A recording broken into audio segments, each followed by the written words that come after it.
નમસ્કાર દોસ્તો. ઉછેર લગભગ દરેક જમાનામાં દરેક માતા પિતાને મૂંઝવતો જો કોઈ પ્રશ્ન હોય તો એ છે પોતાના બાળકના ઉછેરનો. અને આ જ બાળ ઉછેરની આજના સમયની અંદર બદલાતી પદ્ધતિ પરિસ્થિતિઓ સાથે ચર્ચા કરવા માટે અમે આપની સમક્ષ લાવ્યા છીએ એક કાર્યક્રમ જેનું નામ છે બાળ ઉછેરના આયામો. મિત્રો, આજથી લઈને દર સોમવારે રાતે 9 વાગે આપ બાળ ઉછેરના વિવિધ આયામોની ચર્ચા સાંભળી શકશો આ કાર્યક્રમની અંદર. મિત્રો, કોઈએ કહ્યું છે કે જો તમે સંતાનને જન્મ આપવા માગતા હો તો એ પહેલાં 100 વખત વિચાર કરજો. આ જવાબદારી જેટલી તમે ધારો છો તેટલી સરળ નથી. દરેક મા બાપ પોતાનું સંતાન સંસ્કારી બને, સરસ ઉછેર પામે એવું ઈચ્છે છે. અને શા માટે ન ઈચ્છે? ચલો, આવા જ એક પરિવારની હું તમારી સાથે આજે એક વાત કરવા જઈ રહ્યો છું.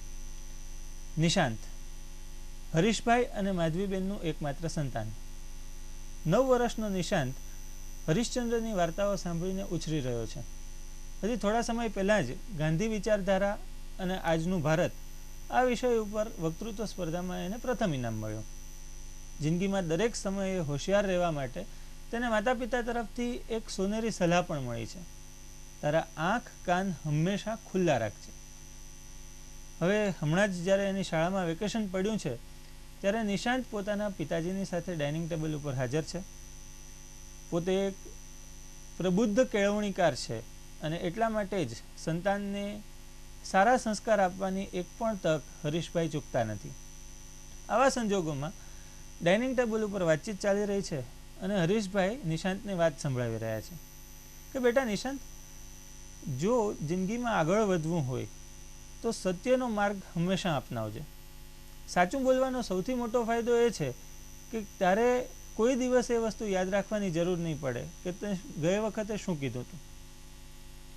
હજી આ બધી જ ચર્ચા ચાલી રહી છે અને ત્યાં જ ફોનની રિંગ વાગે છે. તરત જ મોબાઈલ ફોનની અંદર હરીશભાઈ જુએ છે અને એ દરમિયાનમાં એમણે માધવીબેનને બૂમ પાડી કે માધવી, આ તારા ભાઈનો ફોન લાગે છે. આ વખતે આપણે વેકેશનમાં એમને ત્યાં નથી જવાના, તો એ માટે તે શું કારણ આપ્યું તું? જરા મને જણાવજો તો આ તો વાત કરતાં સમજ પડે. નિશાંતના આંખ કાન ખુલ્લા છે. મિત્રો, દરેક બાળક માટે પોતાનું ઘર એની પ્રથમ શાળાની ગરજ સારે છે અને એ જ રીતે કુટુંબના સભ્યો એના પ્રથમ શિક્ષકો છે. બદલાતા જતા સમયની સાથે સાથે જ્યારે બધા જ બાળ ઉછેરના આયામો બદલાય છે તેમ કુટુંબ જીવન પણ બદલાયું છે.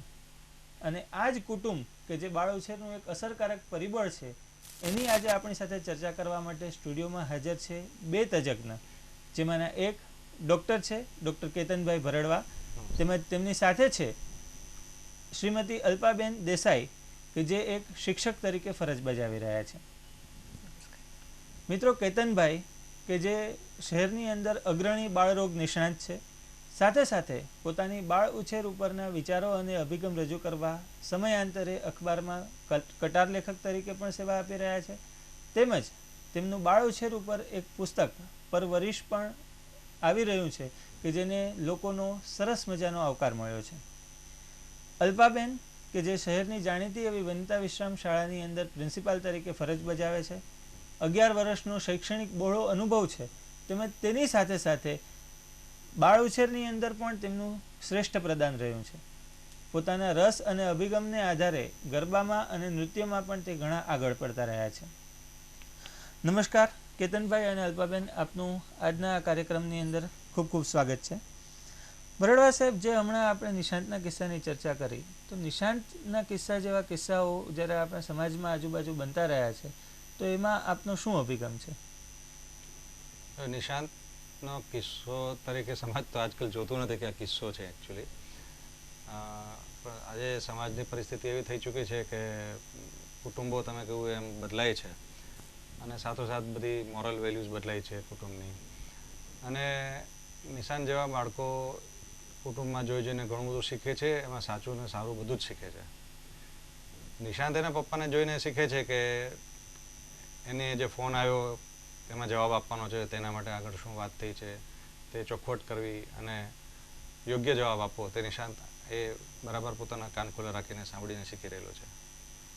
પણ કુટુંબનું જે મહત્ત્વ છે તે આજકાલ ખરેખર કુટુંબો ઓછું આંકી રહેલા છે એવું દેખાઈ રહ્યું છે. હવે આમ સાયકોલોજીની બહુ મોટી ભાષામાં કહીએ સાવ તો છેલ્લે કે તમને જે રીતે તમારા મા બાપે ઉછરેલા છે તેવી રીતે તમે તમારા બાળકોને ઉછેરશો તે એક સનાતન સત્ય ગણાય છે. પણ ધીમે ધીમે જેમ તમે આદિત્યભાઈ આ એક મહત્ત્વનું કેમ્પેન લઈને મા બાપને બાળ ઉછેરના આયામ વિશે માહિતી આપવાની કોશિશ કરો છો, તે પ્રકારે દુનિયાભરમાં લોકો આવી રીતે કોશિશ કરે છે. તેને લીધે હવે બાળ ઉછેરના આયામો બદલાઈ રહ્યા છે અને તેને લઈને બાળકોનો ઉછેર આપણા કંટ્રોલમાં સારી રીતે કરી શકીએ તે પ્રકારની પ્રગતિ પણ થઈ રહી છે. બરાબર.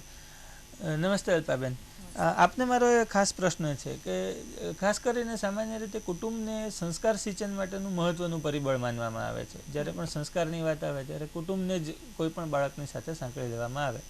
તો આપનો આ માટેનો શું અભિપ્રાય છે? શું બાળક માત્ર કુટુંબ પાસેથી જ શીખે છે કે સંસ્કાર માટે બીજી પણ ઘણા બધા પરિબળો જવાબદાર બનતા હોય છે? ઓફકોર્સ મુખ્યત્વે તો કુટુંબ જ એક એવું પરિબળ છે કે જેની અંદર બાળકો પોતાના માતા પિતા કે ભાઈ બહેન દાદા દાદી જેની સાથે રહેતા હોય તે જે પ્રમાણેનું વલણ કરશે તેવું જ વલણ બાળક કરવાનું. જેવી રીતના નિશાંતના ફાધરે કહ્યું કે આંખ અને કાન ખુલ્લા રાખજે હંમેશા, તો બાળક એ આંખ અને કાન ખુલ્લા રાખીને જ્યારે વિચારતું હશે ત્યારે જ્યારે એના મિસિસના ભાઈનો ફોન આવ્યો અને એ વાત કરી ત્યારે એને પણ વિચાર તો આવ્યો જ હશે કે પપ્પા જે પણ કંઈ કહેવાનું કહે છે કે શું રીઝન આપવાનું છે, તે શું વાત કરી છે એના મિસિસને પૂછે છે, તો બાળકના મનમાં થોડો તો શંકા જાય છે કે કદાચ એવું કોઈ જૂઠું રીઝન આપવાના હશે કે કંઈ પણ. બરાબર. એટલા માટે પપ્પા એમ પૂછે છે કે તે શું જવાબ આપ્યો હતો તે સેમ આન્સર હું આપીશ તો એ વસ્તુ ક્લિયર રહેશે. એટલે શું કે તમે બાળકને કુટુંબની અંદર સાચું બોલવાનું કે સારા સંસ્કારને એવું શીખવશો, તમે જેવું વલણ કરશો તેવું જ વલણ બાળક કરશે. બરાબર છે. કેતનભાઈ, સામાન્ય રીતે એવું કહેવાય છે કે ઉછેરની અંદર મિમિક્રી એ ઘણું વધારે ભાગ ભજવે છે અને આ મિમિક્રીને જ્યારે આપણે મોટા પાસા ઉપર લઈ જઈએ ત્યારે રોલ મોડેલિંગ એવો શબ્દ આવે છે. તો શું બાળક દરેક બાબતમાં રોલ મોડેલ તરીકે જ કોઈ વ્યક્તિને નજર સામે રાખીને શીખતું હોય છે? પ્રેક્ટિકલી દરેક બાબત માટે એવું છે. બાળક નાનું સાવ 2 વર્ષનું 1.5 વર્ષનું હોય ત્યારથી શરૂઆત કરે આપણે જોઈ શકીએ છીએ. બાકી એમ તો એની પહેલાંથી પણ બાળક બધું જ જે આજુબાજુમાં જોતું હોય તેમાંથી શીખે છે. હવે નાનું બાળક 2 વર્ષનું હોય તો મમ્મીને મદદ કરે, મમ્મીને ઘરમાં જેમ જોવે છે કે મમ્મી રસોઈ બનાવે છે તો બાળક રસોઈ એ પ્રકારે બનાવવાની કોશિશ કરે, કંઈ ઝાડુ પોતું કરવાનું હોય તો એ બી લઈને બેસે. ત્યાંથી રોલ મોડેલિંગ જેવું શરૂ થાય કે અને પછી ધીમે ધીમે જે એની આસપાસની વ્યક્તિ એને હૂંફ આપી શકે, તેને અંદર સિક્યુરિટી આપી શકે અને જેના તરફ એ પોતાના જે કંઈ પોતાના અરમાન છે તે પૂરા થઈ શકે એ પ્રકારની વ્યક્તિને જોવે તો એને રોલ મોડેલ તરીકે કામ કરે. હવે રોલ મોડેલ તરીકે મા બાપ તો ખરા જ, પણ એવું જરૂરી નથી કે બધી જ વસ્તુ માટે રોલ મોડેલ મા બાપ જ બને. બરાબર. હવે બાળકને જેમ મોટું થાય, માનો કે કિશોરાવસ્થામાં જાય, એને નવા કપડાં પહેરવાની ઈચ્છા થાય, તેને નવું એક્સપેરિમેન્ટ કરવાની ઈચ્છા થાય, જેમ કે કોઈ વ્હીકલ સાધન ચલાવવું છે. બરાબર. તો એવા સંજોગોમાં તે મા બાપને રોલ મોડેલ તરીકે નહીં જોવે, એની ઈચ્છા પૂરી જ્યાં થઈ શકે તે પ્રકારની વ્યક્તિને જોવે. જેમ કે આ ફિલ્મ સ્ટારો છે, તેમાં રોલ મોડેલ તરીકે જોઈએ કે મારે આ પ્રકારે કપડાં પહેરવા જોઈએ, મારે આ પ્રકારે મોટરસાઇકલ ચલાવવી જોઈએ બધું. અને પછી જેમ જેમ બાળક હજુ મોટું થાય તેમ એનામાં એવી ભાવનાઓ આવે કે મારે કંઈક એચીવ કરવું છે, મારે કંઈ મેળવવું છે, સાચી વસ્તુ શું છે જિંદગીમાં. અને ત્યારે ફરીથી મા બાપ રોલ મોડેલમાં આવી જાય કે ના, હકીકત તો મા બાપ જીવે છે તે જ રીતે જીવાય છે, ફિલ્મી રીતે નથી જીવાતી. એટલે ધીમે ધીમે ફરીથી મા બાપ રોલ મોડેલના ફોર્મમાં આવે છે. પછી એથી આગળ વધીને ટીચર્સ હોય કે ઘણીવાર ટીચર્સ રોલ મોડેલ તરીકે ખૂબ મહત્ત્વનો ભાગ ભજવતા હોય છે. એટલે બાળકને જે અંદરથી શીખે છે વિજ્ઞાન કે માનો કે જે કંઈ જ્ઞાન મેળવી રહેલું છે તેના માટે એને લાગે ના આ જ સાચું છે ને આ ટીચર મને સાચું ભણાવે છે. એટલે ઘણીવાર એવું પણ થાય કે બાળકને જે ટીચરે ભણાવ્યું હોય તેના કરતાં થોડું જુદું પણ વાલી ભણાવવાની કોશિશ કરે તો કે ના તમે ખોટા છો, આ મારા ટીચરે જ ભણાવેલું તે બરાબર છે. એટલે એ પ્રકારે રોલ મોડેલિંગ ટીચર ભાગ ભજવે.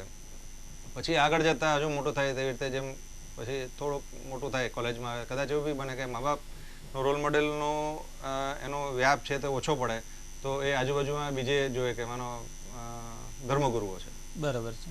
એટલે કોઈ બાળક અંદરથી મોટું થઈને સ્પિરિચ્યુઅલ થવા માંગતો હોય, એને ઘરમાં સ્પિરિચ્યુઅલિટીનું વાતાવરણ ઓછું પડે, ત્યારે કોઈ સારા એને ગુરુ મળી જાય તો એ પણ રોલ મોડેલ થઈ ગયું છે. એટલે લાઈફના દરેક તબક્કે એક રોલ મોડેલ જરૂર હોય છે, જેના તરફ કોઈ પણ વ્યક્તિ નાનપણથી માંડીને મોટી થાય ત્યાં સુધી પોતાના જવાબો શોધવાની, હું શોધવાની અને આગળ વધવાની તક શોધતું હોય છે. બરાબર છે. અલ્પાબેન, આપણે જે બાળક સામાન્ય ઉંમરે, જે નાની ઉંમરે એવું કહેવાય છે કે મગજનો ઘણો ખરો વિકાસ થઈ જતો હોય છે, તો ત્યારે જ્યારે બાળક શીખતું હોય તો રોલ મોડેલ તરીકે જ્યારે પ્રસ્થાપિત થવાનું હોય તો માતા પિતા કે કુટુંબના બીજા સભ્યોએ ખાસ કઈ કઈ બાબતો ધ્યાનમાં રાખવી જોઈએ? પહેલું તો એ કે માતા પિતા અને કુટુંબના જે અન્ય સભ્યો છે કે એની અંદર ભાઈ બહેન દાદા દાદી બધા જ આવી જાય, કે જે પહેલાં સંયુક્ત કુટુંબની જે પ્રથા હતી એને અનુલક્ષીને. તો ત્યારે બાળક જે પણ તમારું જે પણ અનુકરણ કરશે, રોલ મોડેલ તરીકે ધારો કે ફાધર છે, તે હંમેશા આપણા સમાજમાં એવું અગાઉથી થતું આવ્યું છે કે પહેલાંના જમાનામાં સ્ત્રીઓ આટલી બધી જોબ નહોતી કરતી અને હાઉસવાઈફ તરીકે મોટે ભાગે કામ કરતા હતા. તો ત્યારે ફાધર જે છે તે પણ જો એને દરેક વસ્તુમાં હેલ્પ કરતું હશે તો બાળક એવું સમજશે કે ના, મારા પપ્પા મારી મમ્મીને હેલ્પ કરે છે તો મારે પણ એને હેલ્પ કરવી જોઈએ. એટલે એના રોલ મોડેલ તરીકે જ્યારે નાનું હશે ત્યારે એના પપ્પા જે કરતા હશે તે જ કરશે. કારણ કે ત્યારે એના જે મિત્ર વર્તુળની અંદર એવા કોઈક મિત્ર નહીં હોય કે જે પરમેનન્ટ એની સાથે રહેવાના હોય, કે એને ખબર નહીં હોય. એટલે ત્યારે એની સમજ શક્તિ પ્રમાણે કુટુંબના સભ્યો, એટલે ત્યારે એનું જે વર્તુળ છે તે ખૂબ સીમિત બની જાય છે અને એ વર્તુળની અંદર જે પણ કોઈ વ્યક્તિ આવશે તેનું એ અનુકરણ કરશે. બરાબર છે. આપણે મોડેલની વાત કરી છે ત્યારે એના બંને પાસા આવે, સારા પાસા અને ખરાબ પાસા. બરાબર. એટલે હું તમને એક કિસ્સો, હકીકતનો કિસ્સો છે જણાવું કે એક તરુણને એના વાલી લઈને આવ્યા કે ઘરમાં એના પપ્પાથી ખૂબ ઇમ્પ્રેસ હતો બધી રીતે. બરાબર. અને જોકે એના પપ્પા વ્યવહારિક રીતે એની મમ્મીનું જરા પણ માન સાચવતા નહોતા. બરાબર. હવે એને લીધે ઘરમાં મારપીટ કંકાસ પણ થતું અને બાળકે નાનપણથી એ જ જોયું છે. બાકી એના પપ્પા એના બાળકની બધી ઈચ્છાઓ પૂરી કરતા, એને બધી અંદરથી સારું લાગતું એને, પણ એણે જોયું કે આ વર્તન આવી રીતે થાય ને ત્યાં સુધી પરિસ્થિતિ ખરાબ થઈ છેલ્લે કે એના ફાધર નહીં રહ્યા ત્યારે એના મમ્મી સાથેના વ્યવહારમાં બાળક તોછડાઈ કરતું અને ત્યાં સુધી કે બહુ જ ખરાબ રહેતું એનું વર્તન થાય ત્યારે કદાચ મમ્મી પર એકવાર હાથ ઉગામી દેવાની પણ કોશિશ કરતો. એટલે રોલ મોડેલિંગ આપણે બંને રીતે લઈ શકીએ. બરાબર. એટલે સારા રોલ મોડેલ થવું તે મા બાપનું લક્ષ્ય હોવું જોઈએ. બરાબર છે. તમે જ્યારે અત્યારે વાત કરી કે આપણે ત્યાં જે કદાચ આપણે તરુણનો જે કિસ્સો હમણાં સૂચવ્યો, તો તરુણ જેમ આ જે બાબતમાં પોતે નેગેટિવ રીતે રોલ મોડેલે જેમ ભાગ ભજવે છે, તો એવા કયા કયા પ્રયાસો માતા પિતા દ્વારા કરવામાં આવે તો પોઝિટિવ રોલ મોડેલિંગ તરીકે એ લોકો સાબિત થઈ શકે? ખાસ કરીને જ્યારે સંસ્કારની વાત આવે છે, સ્ત્રી દાક્ષિણ્યની વાત આવે છે, તો એની અંદર આ કિસ્સો ઉદાહરણરૂપ તમે કીધું કે જે નેગેટિવ બાબત સૂચવે છે, પણ પોઝિટિવ બાબત માટે શું કરી શકાય? પોઝિટિવ બાબત માટે એવું જ છે કે મા બાપ જ્યારે પોતે સજાગ થઈ જાય કે ના, બાળકો અમને જોવે છે અને ભવિષ્યમાં અમે જે રીતે વર્તીએ છીએ તેવી રીતે વર્તવાની કોશિશ કરશે, એ સૌથી પહેલું પગથિયું છે. સજાગતા કેળવવી. પછી પોતે જાતે જે કંઈ બાળક પાસે આશા રાખતું હોય તે પોતે પોતાના જીવનમાં આચરણ કરે, તે બહુ અગત્યનું છે.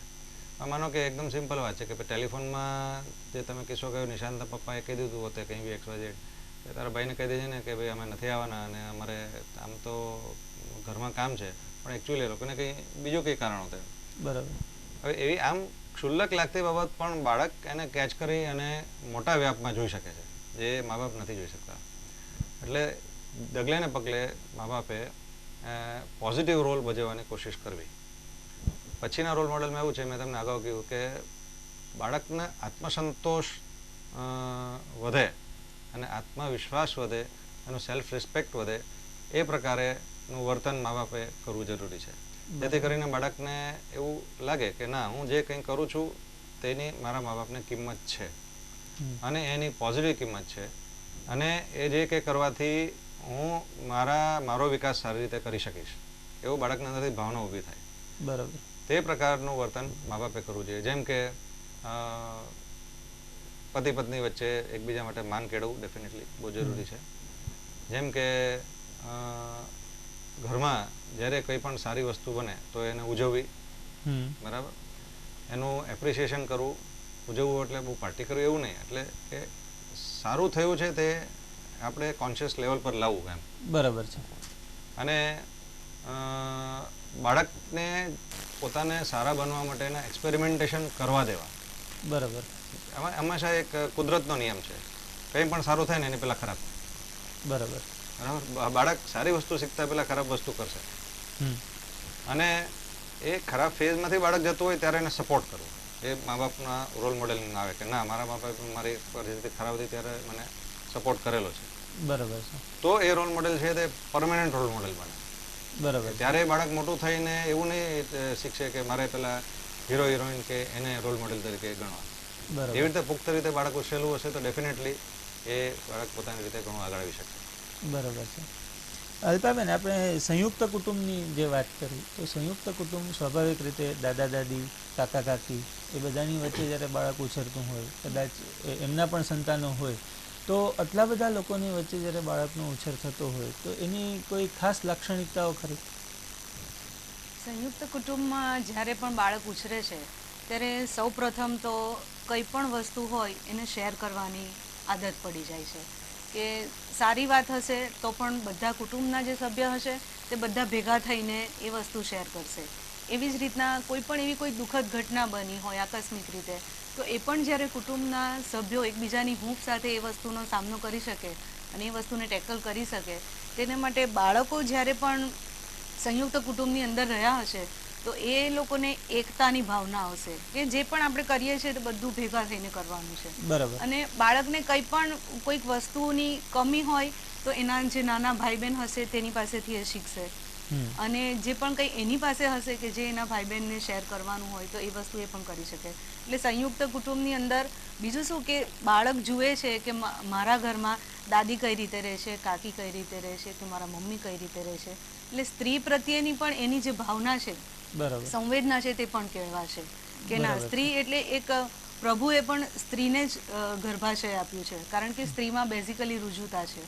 અને એ વસ્તુને ધ્યાનમાં રાખીને સ્ત્રીની જે દાક્ષિણ્યતાની જે ભાવના છે તે પણ એનામાં કહેવાશે કે સંયુક્ત કુટુંબની અંદર સ્ત્રી જ્યારે ભેગી થઈને કામ કરતી હશે તો બધું શેર કરવાનું પોસિબલ બને છે. અચ્છા. તો કેતનભાઈ, મનોવૈજ્ઞાનિક રીતે જોવા જઈએ તો સંયુક્ત કુટુંબ અને વિભક્ત કુટુંબ બંનેમાં ઉછરેલા બે અલગ અલગ બાળકોનો જો આપણે તફાવત કાઢવા ઈચ્છીએ તો કયા કયા તફાવતો એમાં મુખ્ય ગણી શકાય?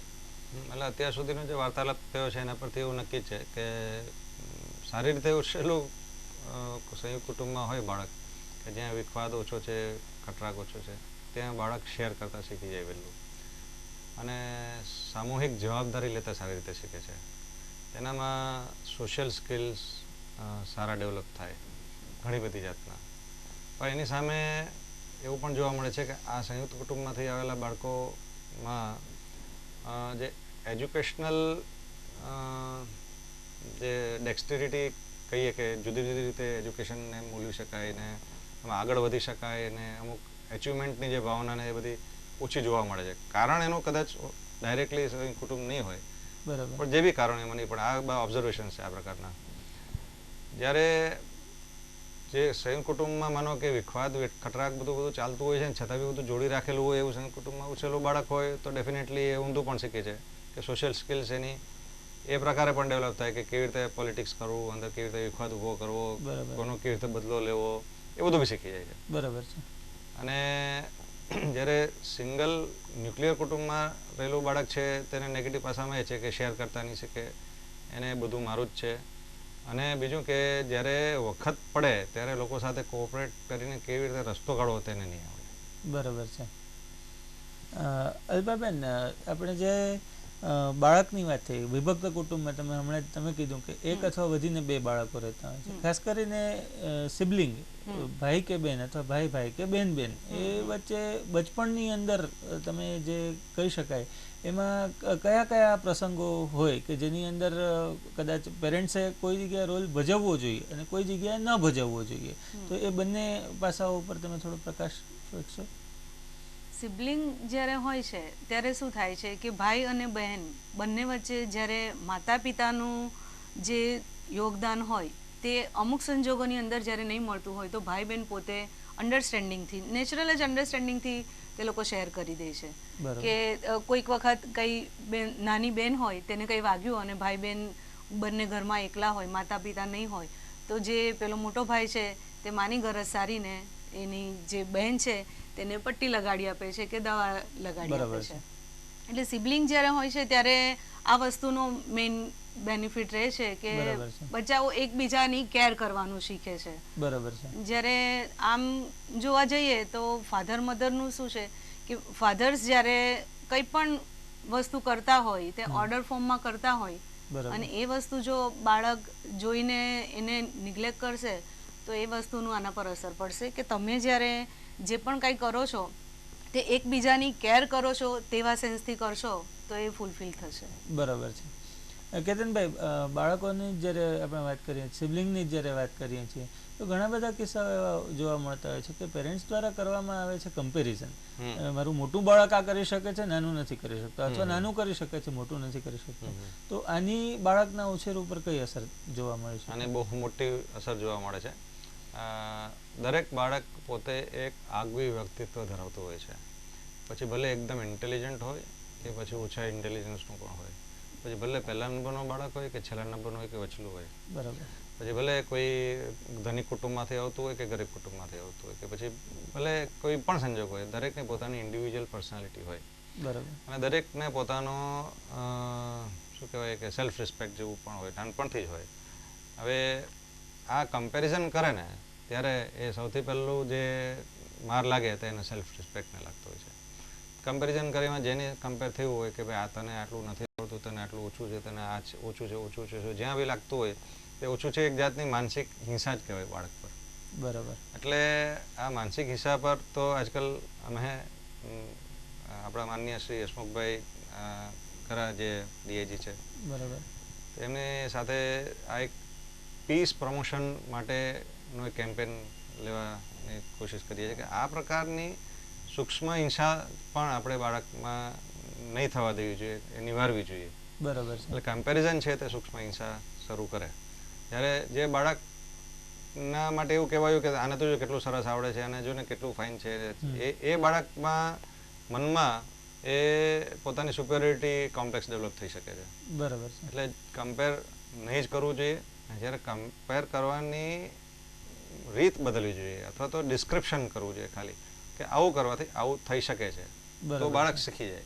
પણ એને તે આવું કર્યું, તારે લીધે આવું છે, તું આમ છે, એનું લેબલ નહીં બાંધી આપવું જોઈએ બાળક. બરાબર છે. બરાબર. એને લીધે એમ કેવું છે કે ના તે આ ડ્રોઈંગ કર્યું છે, એમાં જો મોટા ભાઈએ જે આ રીતે કર્યું છે તે રીતે તું આ રીતે કરશે તો આ ડ્રોઈંગ વધારે સારું થઈ શકે એવી શક્યતા છે. બરાબર. એટલે બાળક જોઈએ કે ના શક્યતા છે તો હું કરું, તો એ કરે. અને પછી જેવું કરે એટલે તરત જ કહેવાનું કે આ તો મોટા ભાઈના જેવું ડ્રોઈંગ થઈ ગયું છે, એટલે એના મનમાં એચિવમેન્ટની ભાવના આવી જાય. એટલે અડધેથી છોડી નહીં દેવું પણ પૂરું કરવું, એમ કે એને એપ્રિશિએટ પણ કરી લેવું જોઈએ છેલ્લે. બરાબર છે. એટલે આ રીતે આપણે જ્યારે બી બે કમ્પેરિઝન કરવાની ઈચ્છા થાય ત્યારે આ રીતે થોડું વર્તવું જોઈએ, પણ ડાયરેક્ટ કમ્પેરિઝન કરીને ઉતારી નહીં પાડવું જોઈએ. બરાબર છે. અલ્પાબેન, સાહેબે બહુ વ્યવસ્થિત રીતે સમજાવ્યું કે કમ્પેરિઝન જે છે એ પોઝિટિવ બાબતમાં હોવી જોઈએ. હવે આ જ બાબતે ઘણી વખત વાલીઓ તરફથી એવી દલીલ પણ જોવા મળતી હોય છે કે અમે જે કમ્પેરિઝન કરીએ છીએ એની કોમ્પિટિટિવનેસ, સ્પર્ધાત્મકતા જગાવવા માટે કરતા હોઈએ છીએ.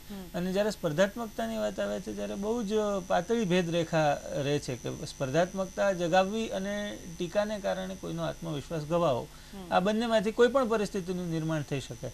સામાન્ય રીતે શિક્ષણ જગતની અંદર માર્ક, ટકાવારી આ બધું ઘણું વધુ મહત્વ ધરાવતું હોય છે. તો એવા સંજોગે તમે કોમ્પિટિટિવનેસ માટે કયા મુદ્દાઓને વધુ પ્રાધાન્ય આપો છો?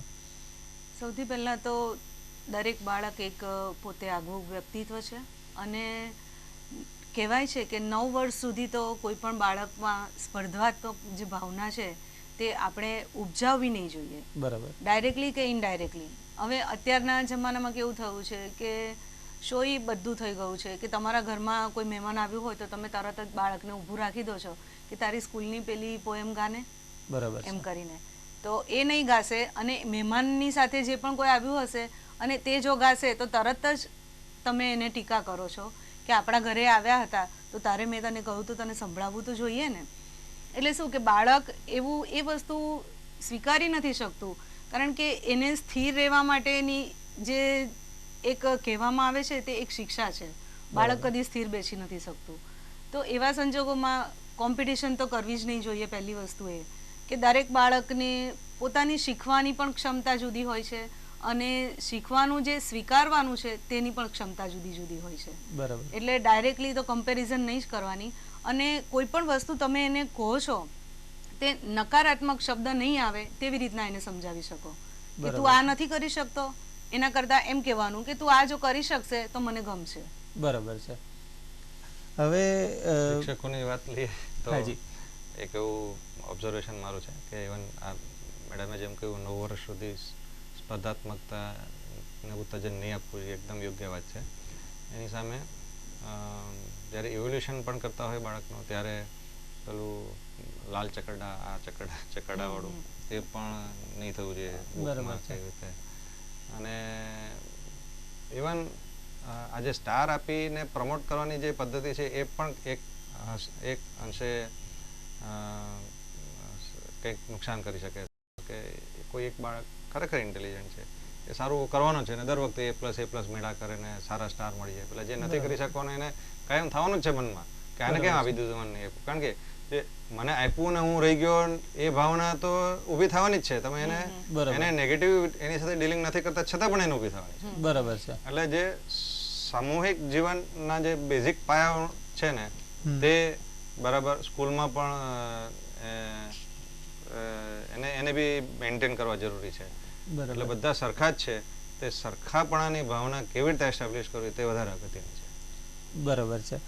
હવે સાહેબ બીજું પણ એક હવે ઘણા બધા વાલીઓમાં જોવા મળ્યું છે કે એ લોકો પોતે બીજા કુટુંબની સાથે કોમ્પિટિશનમાં ઉતારતા હોય છે. જેમ કમ્પેરિઝન આપણે માત્ર બે બાળકની કરવાની કીધી એમ ઘણી વખત પોતે બીજા કુટુંબની સાથે કમ્પેરિઝનમાં ઉતરવાની કોશિશ થતી હોય છે. કોઈ વખતે ઇકોનોમિક બાબતોમાં, કોઈ વખતે એજ્યુકેશનની બાબતોમાં. તો એવા સંજોગોમાં બાળકની માનસિકતા કયા પ્રકારની રહેતી હોય છે? કેમ કે ત્યારે એ પોતાના મા બાપને પણ ઘણીવાર જજ કરવાનું કરતું હોય છે. ઘણીવાર બાળક ઇન્ટેલિજન્ટ હોય તો સમજે કે ભાઈ આ તો મારા મા બાપ દયાને પાત્ર છે. બરાબર. સમજતું જ નથી. બરાબર છે. અને બાળક 9-10 વર્ષ સુધી તો ઘણું બધું એવેલ્યુએટ કરી લે, મા બાપ કેવી રીતે વર્તે, શું વર્તે, આની સાથે કેવી રીતે વર્તે છે. એટલે સ્પર્ધાત્મકતા એ બીજા કુટુંબ સાથે કરીને પોતાની જાતને ઉતરતી કરવી અથવા તો પોતાની જાતને વધારે પડતી ચડાવીને બતાવી બંને રીતે નુકસાનકારક છે. ના, એટલે ખાસ કરીને જ્યારે શિક્ષણની વાત આવે છે ઘણી વખત માતા પિતા દ્વારા એવું વલણ અપનાવવામાં આવે છે કે અમારું બાળક અમે ઘણી સારી ગણાતી સંસ્થાની અંદર મૂકીએ, કદાચ એનું ફી સ્ટ્રક્ચર પણ ઘણું વધારે હોય. તો એવા સંજોગોની અંદર પોતે જે કુટુંબમાંથી આવે છે, જે આર્થિક સ્થિતિમાંથી પસાર થઈ રહ્યું છે અને પોતાની આજુબાજુના બાળકોને જ્યારે અલગ પરિસ્થિતિમાંથી જુએ છે તો બાળકની માનસિકતા કઈ રીતે બદલાતી રહેતી હોય છે? ઘણી બધી. માનો કે પોતે એક ગરીબ કુટુંબમાંથી આવે અને મા બાપ ગમે એટલું કરીને બહુ મોંઘી શાળામાં મૂકે, બધું મોંઘી વસ્તુ લાવી આપતું હોય તો બાળક બંને રીતે એની પર્સનાલિટી પર આધાર રાખે. કદાચ કે પોતે છકી પણ જાય કે ભાઈ મારા માટે મા બાપ બધું જ કરે છે, બધું કર્યા જ કરશે પાછળથી, બરાબર, એ સપોર્ટ કાયમ લેયા કરે એવી રીતે. ત્યારે કદાચ એવું પણ બને કે મા બાપની પર્સનાલિટી, ઘરનું વાતાવરણ જોઈને બાળક સમજી જાય કે ના, અહીંયા તો બે છેડા ભેગા નહીં થતા અને મા બાપ મારા માટે આટલું બધું કરે છે. બરાબર છે. હવે એ બાળકને સમજવાની પર આધાર છે. જ્યારે સ્કૂલમાં પરિસ્થિતિ એવી થાય કે જ્યારે બે અલગ સ્તરના બાળકો ભેગા થતા હોય ત્યારે સારું નાઠું બંને પરિણામ આવે. જેમ કે બહુ પૈસાદાર વ્યક્તિના બાળકો જે સ્કૂલમાં આવે એટલે બધું પોકેટ મની હોય, પૈસા ઉડાડતા હોય, બધું કરી શકતા હોય. બરાબર છે. જ્યારે પેલું બાળક, સામેનું બાળક છે તે પોતાના જાતને ઉતરતું સમજે, જો એ માનસિક રીતે પરિપક્વ ના હોય તો. બરાબર છે. અને એવી રીતે બાળકનો ઉછેર જે તમે કહ્યું એમ બહુ કોમ્પ્લિકેટેડ વસ્તુ છે બરાબર. અને ખાલી આપણે ઘરમાંથી લઈને હવે આપણે કુટુંબ આજુબાજુના સોસાયટીના માહોલ તરફ જઈ રહેલા છે. બરાબર છે. હવે ઘણી વખત એવું જોવા મળતું હોય છે અલ્પાબેન કે કદાચ પહેલાંના સમયમાં એવું હતું કે વર્કિંગ પેરેન્ટ્સ બંને નહોતા. લગભગ પિતા જ અર્થોપાર્જનના કામની અંદર સંકળાયેલા રહેતા હતા. પણ હવે જ્યારે મા બાપ બંને નોકરી કરતા હોય કે કોઈ બિઝનેસમાં જોડાયેલા હોય તો એવા બાળકોને માટે ખાસ કયા પ્રકારની વ્યવસ્થા કરવી જોઈએ કે જેથી એમનો ઉછેર વ્યાજબી રીતે થઈ શકે? પહેલાંના જમાનામાં જ્યારે સ્ત્રીઓ ફક્ત હાઉસવાઈફ તરીકે ઘણી નેચરલી એવી રીતના રહેતી હતી ને અત્યારે જે વર્કિંગ પેરેન્ટ્સ જે છે તેને બાળકોને માટે ક્વોલિટી ટાઈમ આપો તેના કરતાં ક્વોન્ટિટી ટાઈમ આપો તેના કરતાં ક્વોલિટી ટાઈમ આપો. કે બાળકને તમે જ્યારે એમ કહેશો કે આટલા વખતમાં તારે આટલું લેસન કરી જ દેવાનું છે, હું જરા મારું આમ કામ પતાવી દઉં છું. હવે પપ્પા ને મમ્મી બંને જોબ કરતા હોય ત્યારે બાળક ક્યાં તો આયા માસીના સહારે જીવતું હોય, ક્યાં તો આજુબાજુના કોઈ રહેવાવાળા હોય તેની પાસે ચાવી મૂકીને ગયા હોય અને આવીને ચાવી ખોલીને રમે ને લેસન કરે ને કંઈ પણ. તો એવી વખતે માતા પિતાએ જે એમને ક્વોલિટી ટાઈમ આપવાનો છે તે ધ્યાનમાં રાખીને એની જે બધી સવલત છે તેને પૂરી પાડવી જોઈએ. કે તમે વર્કિંગ પેરેન્ટ્સ છો તો તમે ફક્ત ને ફક્ત મની માઇન્ડ નહીં રાખો. એક બાળક હોય તો એ કહે છે કે એના પપ્પા રોજ ઓવર ટાઈમ કરે અને એને 1 કલાકના 200 રૂપિયા મળે. તો બાળક તે દિવસે ખૂબ ટેન્શનમાં હતું અને એને એમ થયું કે મારા પપ્પા મમ્મી મારી સાથે સમય નથી ગાળતા. તો બીજે દિવસે એણે પપ્પાને એમ કીધું કે તમારી પાસે 50 રૂપિયા હોય તો મને આપો. એટલે એના પપ્પા કહે છે કે શું કામ છે, તને હું બધું તો આપી દઉં છું, બધી સવલત તને પ્રોવાઈડ કરું છું, તો તને 50 રૂપિયાની શી જરૂર? પણ બાળક ત્યારે કંઈ નથી બોલતું અને પછી રાત્રે એના ફાધરને એમ થાય છે કે કંઈક તો જરૂર હશે તો જ મારા દીકરાએ 50 રૂપિયા માંગ્યા. એટલે એણે એને 50 રૂપિયા આપી દીધા અને બાળકે એની પાસે પોકેટ મનીના જે 150 રૂપિયા હતા તે 50 રૂપિયા અંદર ઉમેરીને 200 રૂપિયા એના ફાધરને આપ્યા અને એમ કહ્યું કે તમે જે 1 કલાક ઓવરટાઈમ ઓફિસમાં કરો છો તો આ હું તમને 200 રૂપિયા આપું છું ને તમે મને 1 કલાકનો સમય આપો. બરાબર છે. એટલે શું કે ફાધર ને મધર જ્યારે વર્કિંગ પેરેન્ટ્સ હોય ત્યારે બાળકને યોગ્ય રીતે યોગ્ય સમય આપવો ખૂબ જ જરૂરી બની જાય છે. બરાબર છે. એટલે બાળક સમય માંગે છે, બાળક સમય માંગે છે, બાળક પ્રેમ માંગે છે, બાળક હૂંફ માંગે છે. તમે એને ફક્ત સંપત્તિ આપી દેશો તો એ સંતતિ તમારા હાથમાંથી જતી રહેશે. તમે એને ઉપદેશ નહીં આપો, તમે એને ઉદાહરણ આપો. બરાબર છે, ચોક્કસથી. કેતનભાઈ, બીજો એક કિસ્સો મારા ધ્યાનમાં હમણાં આવે છે કે એક કિસ્સાની અંદર એવું હતું કે માતા અને પિતા બંને વર્કિંગ પેરેન્ટ હતા અને છોકરું પોતાની સાથે જે વ્યક્તિ એની સારસંભાળ માટે રાખવામાં આવ્યું હતું એમની સાથે એટલું બધું તાદાત્મ્ય સાધી ચૂક્યું હતું કે એને પોતાના માતા પિતાના દરેક વ્યવહાર કરતાં વધારે મહત્ત્વ એ પોતાના કાળજી રાખનારા બેન કે ભાઈનું આપવામાં આવતું હતું. તો ખરેખર શું બાળક જેની સાથે વધુ સમય વિતાવે છે એના પ્રત્યે જે વધુ લાગણીશીલ બનતું હોય છે કે પછી પોતે પોતાના સંબંધોને પણ એમાં મહત્ત્વ આપતું હોય છે? ના, એ જેની સાથે સમય સારો વિતાવે એની સાથે વધારે લાગણીશીલ બને છે. એટલીસ્ટ બાળપણમાં કે જ્યાં સુધી એકદમ મેચ્યોરિટીનો અમુક લેવલ નહીં આવે કે એની સમજણ નહીં કેળવાય એકદમ સારી રીતે ત્યાં સુધી તો ડેફિનેટલી અને સમજણ કેળવાય પછી પણ મા બાપ સાથેના સંબંધ ચાલુ રહે સારા, પણ એમની સાથે પેલા જે ઇમોશનલ સંબંધ સંધાય તે ચાલુ રહે. ઘણા બધા ઇતિહાસમાં ઉદાહરણ છે, અકબરનું ઉદાહરણ જોઈ લો. બરાબર. એટલે એવા ડેફિનેટલી કે જે બાળકને હૂંફ આપે છે તેની સાથેનો સંબંધ સારો રહે. બરાબર છે. કેતનભાઈ, આપણે એજ્યુકેશન સ્ટેટસની રીતે જોવા જઈએ તો કોઈ પણ કુટુંબનું શૈક્ષણિક લાયકાત પણ બાળ ઉછેરની અંદર ડાયરેક્ટલી ઇનડાયરેક્ટલી કઈ રીતે ભાગ ભજવતી હોય છે? હા, ઘણો બધો ભાગ ભજવે છે. વાલીઓ કુટુંબમાં એજ્યુકેશનની વેલ્યુ હોય તે ભાગ ભજવે છે. કદાચ આપણે શૈક્ષણિક લાયકાત પછી મૂકીએ, બરાબર, પણ એજ્યુકેશનની વેલ્યુ પહેલાં આવે. માનો અભણ મા બાપ હોય તો પણ એને જો શિક્ષણની કિંમત હોય તો ડેફિનેટલી તે એટલું જ કામ કરશે જેટલું શૈક્ષણિક રીતે આગળ પડતા મા બાપના બાળકો હોય. બરાબર. એટલે ઓબ્વિયસ સીધી વાત છે કે બંને મા બાપ ભણેલા હોય તો એમાં શિક્ષણની વેલ્યુ હશે જ, એના લાઈક સમજણ હશે. બરાબર. જ્યારે જ્યાં શિક્ષણનો અભાવ છે ત્યાં દુનિયાભરમાં એવું જોવા મળ્યું છે કે ત્યાં એ વાતાવરણમાં ઉછરેલા બાળકોને પણ શિક્ષણની કિંમત ઓછી હોય બરાબર અને તેઓ આગળ ઓછા વધતા હોય છે. બરાબર છે. અલ્પાબેન, આપનું આ બાબતમાં શું માનવું છે? ખાસ કરીને શિક્ષણ ક્ષેત્ર સાથે આપ સંકળાયેલા છો, શૈક્ષણિક રીતે આગળ પડતા માતા પિતા અને બાળકોના સંપર્કમાં આપ આવ્યા હશો, તો એમાં આપના શું અનુભવો છે? ઘણી વખત એવું પણ બને છે કે માતા પિતા એજ્યુકેશન લેવા માટે બાળકને આપવા માટે તત્પર હોય છે, પરંતુ એમની આર્થિક પરિસ્થિતિ એવી હોય કે જેને કારણે એ ઈચ્છે છે તેવું શિક્ષણ બાળકને આપી નહીં શકે. તો ત્યારે માતા પિતા જે છે તેમણે થોડી કસર કરીને કે એવી રીતના પણ એને એજ્યુકેશન તો આપવું જ જોઈએ, શિક્ષણ તો આપવું જ જોઈએ, કારણ કે શિક્ષણ વગર તમે કંઈ પણ વસ્તુ કરવા જશો તો એમાં તમે પાછળ પડી જાઓ છો. એટલે માતા પિતા જો એજ્યુકેટેડ હશે તો બાળકને શિક્ષણ આપવાના જ છે, પણ જો માતા પિતાના એવા સંજોગો હોય અને જો એ લોકો વ્યવસ્થિત શિક્ષણ નહીં લઈ શક્યા હોય તો પોતાના બાળકને પણ એ શિક્ષણ આપવા માટે પ્રયત્ન તો કરવા જ જોઈએ. બરાબર છે.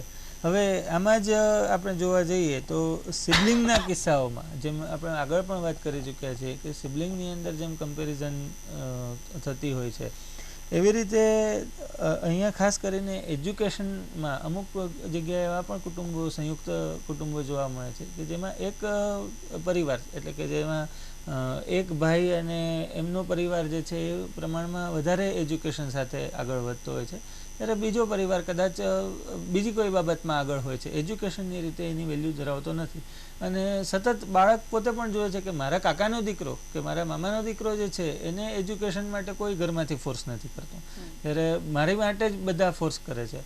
તો એવા સંજોગોમાં એ કયા પ્રકારની મનોવ્યથા અનુભવતો હશે? બાળક ઇન્ફિયારિટી કોમ્પ્લેક્સ અનુભવશે. પહેલાં તો કે મારો જે ભાઈ છે તે મારા જ ઘરમાં મારી જ સાથે રહે છે અને એના પપ્પા જો એને આટલું સારું શિક્ષણ આપી શકતા હોય તો મને કેમ નહીં. એટલે બાળકના મનમાં જે લઘુતા ગ્રંથિ બંધાઈ જાય છે તેને કારણે એના જે જન્મદાતા છે, એના માતા પિતા છે, તેને માટે પણ થોડો એને રોષ રહેશે. બરાબર છે. કે જો મારા કાકા ને કાકી આ વસ્તુ કરી શકે તો મારા ફાધર મધર કેમ નહીં. બરાબર. એટલે જે બાળક અનુભવે છે એને એ કંઈ પણ નથી શકતો અને સહન પણ નથી કરી શકતો, પણ એનું કોઈ નિરાકરણ નથી આવતું. એટલે માતા પિતાએ સમજીને તટસ્થ રીતે જે પણ એના ભાઈ લોકો કરે છે તેની સાથે થોડું સિંક્રોનાઇઝ કરીને એને પણ એવી રીતના શિક્ષણ આપવાનો પ્રયત્ન કરવો જોઈએ, એવી રીતના વર્તન કરવાનો પ્રયત્ન કરવો જોઈએ. બરાબર છે. હવે અત્યાર સુધીની જે કંઈ પણ સમસ્યાઓની આપણે ચર્ચા કરી એ ઘણી ખરી સામાજિક અને શૈક્ષણિક બાબતો અને બાળ ઉછેરને સ્પર્શતી હતી. ખાસ કરીને કેતનભાઈ, જ્યારે આપ હાજર છો, એક ડૉક્ટર તરીકે હું આપને આ ખાસ સવાલ પૂછું છું કે જીનેટિક ફેક્ટર્સ જે કુટુંબના કહેવાય કે જે સંપૂર્ણપણે બાળકને માતા પિતા તરફથી જ મળે છે, તો એની અંદર કયા કયા એવા ફેક્ટર્સ છે અથવા તો કઈ કઈ એવી પરિસ્થિતિઓ છે કે જે અવોઇડ નથી જ કરી શકાતી?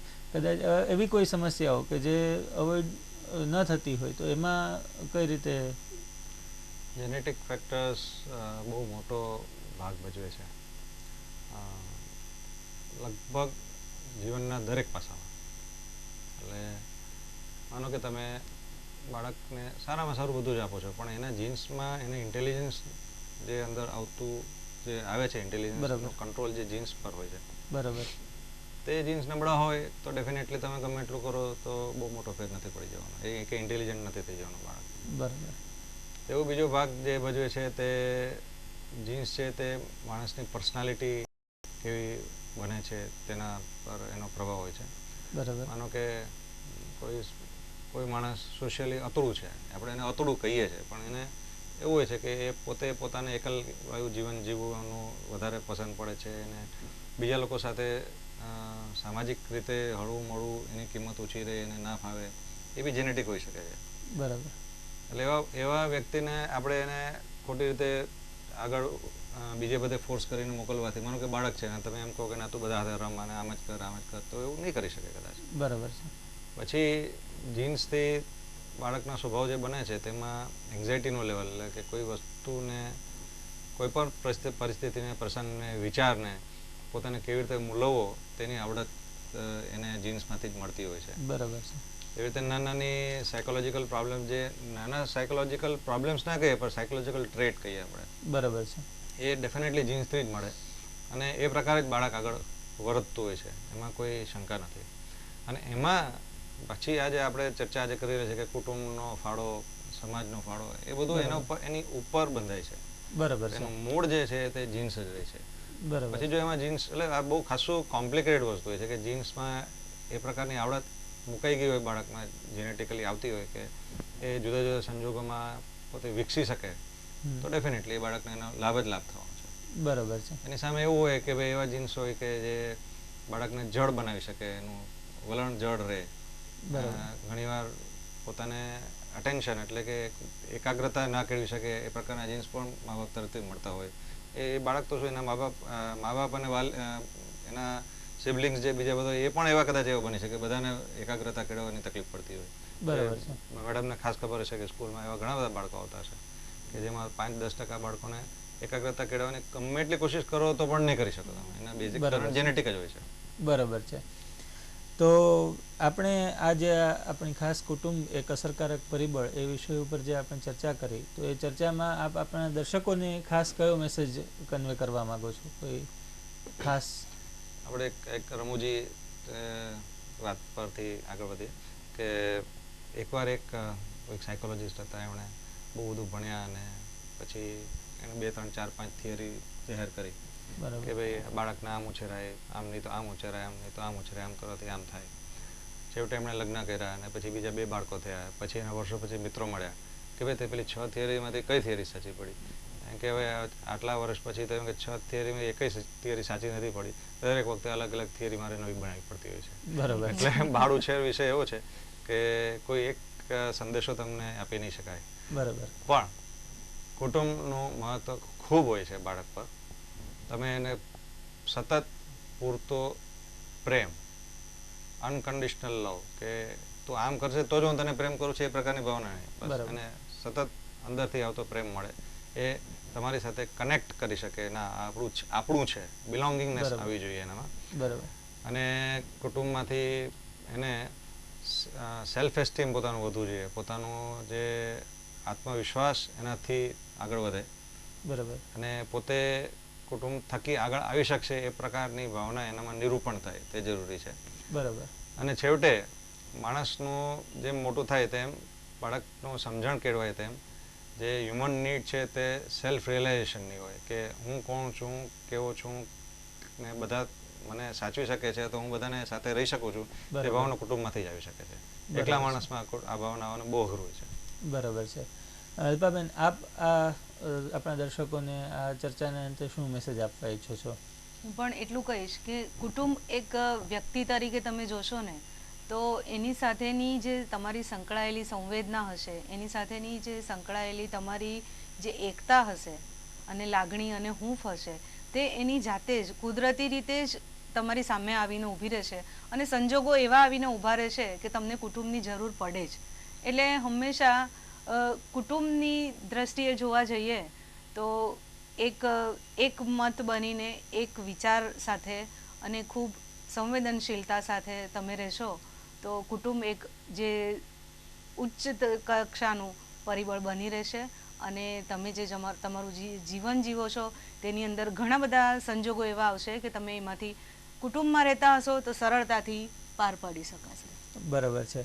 આજના આપણા તજજ્ઞો દ્વારા જે કંઈ પણ ચર્ચા કરવામાં આવી એને અંતે મારા હિસાબે કદાચ આપણે એ મેસેજ બહુ સરસ રીતે લઈ શકીએ કે કોઈ પણ કુટુંબ આદર્શ કુટુંબ નથી હોતું, પણ દરેક કુટુંબમાં આદર્શ બનવા માટેની પૂરતી સંભાવનાઓ રહેલી છે. સંઘર્ષને અંતે ચોક્કસ આદર્શ કુટુંબ બની શકે.